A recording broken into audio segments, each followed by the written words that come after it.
मेरे बहुत अच्छे मित्र श्री मनोज झा जी हैं। आज मुझे बड़ा दुख हुआ जब इन्होंने कहा कि आपने बात को छुपाने के लिए सीसीटीवी का कैमरा बंद कर दिया। 12 लाख आपस में 12 लाख रेलवे कर्मचारी 12 लाख रेलवे कर्मचारी दिन रात काम कर रहे हैं, दिन रात काम कर रहे हैं। मैं स्पष्ट तौर पे खंडन करना चाहूंगा इस बात का। सीसीटीवी कैमरा बंद नहीं किया गया था। मेरे पास सीसीटीवी कैमरा की फुटेज खुद के पास है, मैंने स्वयं देखी है। 10,000 काम अच्छे हैं और उस 10,000 कामों को ध्यान न देके केवल एक गलती अगर हो जाए केवल उसी के ऊपर लगे रहे तो ये तो कोई एक डेमोक्रेसी की बात नहीं हुई। दिल्ली का दुखद इंसिडेंट हुआ है, उसकी भी जांच चल रही है। कई मान्यवर सांसदों ने इसका विषय उठाया, मैं इसमें नहीं बोलना चाहूंगा। मैं केवल मेरे बहुत अच्छे मित्र श्री मनोज झा जी हैं। आज मुझे बड़ा दुख हुआ जब इन्होंने कहा कि आपने बात को छुपाने के लिए सीसीटीवी का कैमरा बंद कर दिया। किसी की भी बात 12 लाख आपस में 12 लाख रेलवे कर्मचारी 12 लाख रेलवे कर्मचारी दिन रात काम कर रहे हैं, दिन रात काम कर रहे हैं। मैं स्पष्ट तौर पे खंडन करना चाहूंगा इस बात का। सीसीटीवी कैमरा बंद नहीं किया गया था। मैंने स्वयं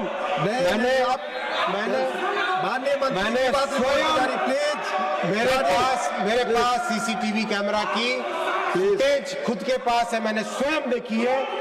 कोई बात नहीं है। किसी भी बात में माननीय सभापति महोदय माननीय सभापति महोदय रिकॉर्ड पे जा रही है।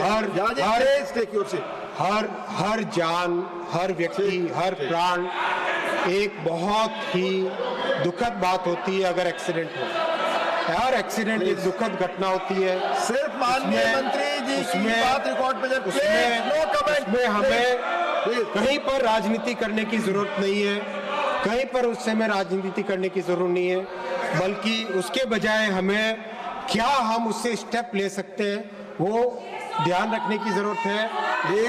No comment please. माननीय मंत्री जी आपकी बात है। सभापति महोदय, इस दुर्घटना के बाद में ये फैसला लिया गया है कि 60 स्टेशन पे कंप्लीट एक्सेस कंट्रोल किया जाएगा। 60 स्टेशंस में परमानेंट होल्डिंग एरिया बनाए जाएंगे जिससे कि ज्यादा सर्ज आए तो सर्ज को उसी एरिया में रखा जा सके। और pilot project new Delhi, Anand Vihar, Varanasi, Ayodhya और गाजियाबाद में ऑलरेडी चालू कर दिया गया है इन 5 स्टेशंस पे। और माननीय सभापति महोदय, जो पिछले साल छठ में और इस साल कुंभ में जिस तरह की फैसिलिटी होल्डिंग एरिया की गई, अब वो 60 स्टेशन में परमानेंटली लगाया जाएगा। 100% एक्सेस कंट्रोल करने का इन 60 स्टेशनों में निर्णय लिया गया है। केवल जिन पैसेंजर्स के पास कंफर्म टिकट है वही स्टेशन पे प्लेटफॉर्म पे जा पाएंगे, ताकि प्लेटफॉर्म पे किसी तरह की कोई भीड़ भाड़ नहीं आए।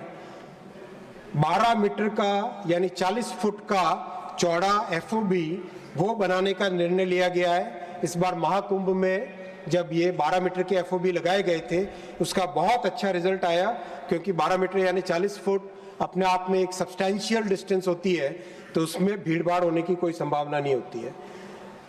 हर जगह कैमरास लगाए जाएंगे। महाकुंभ में वॉर रूम में कैमरा का बहुत अच्छा उपयोग हुआ था और इन सभी के सभी बड़े स्टेशंस पे वॉर रूम बनाए जाएंगे।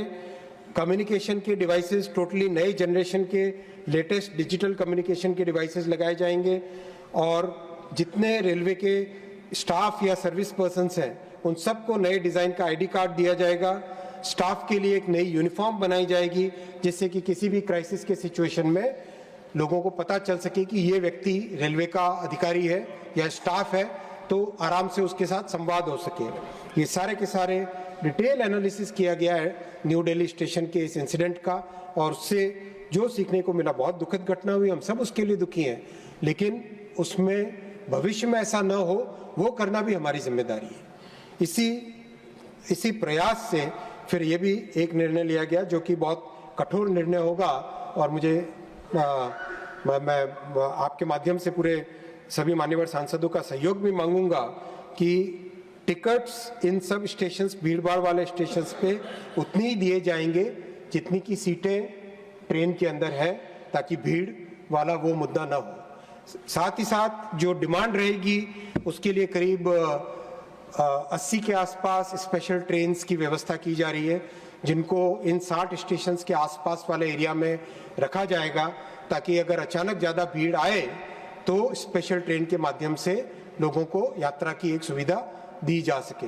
माननीय सभापति महोदय, महाकुंभ के समय 13,000 गाड़ियों का प्लान था एक्स्ट्रा चलाने का, और एक्चुअल में 17,000 गाड़ियाँ चलाई एक्स्ट्रा, 17,330 गाड़ियाँ एक्स्ट्रा चलाई, और दिन रात टीम ने काम किया। माननीय प्रधानमंत्री जी लगातार फॉलोअप करते थे, उत्तर प्रदेश के मुख्यमंत्री जी के साथ लगातार संवाद होता था, माननीय गृह मंत्री जी लगातार मॉनिटर करते थे।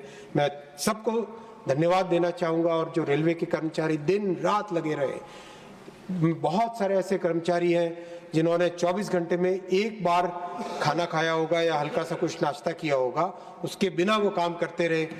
एक महिला कर्मचारी, एक महिला कांस्टेबल अपने बच्चे को अपने गोद में रख के यहाँ पे काम पे, ड्यूटी पे लगी रही। इस तरह के कमिटमेंट के साथ सबने काम किया माननीय सभापति महोदय।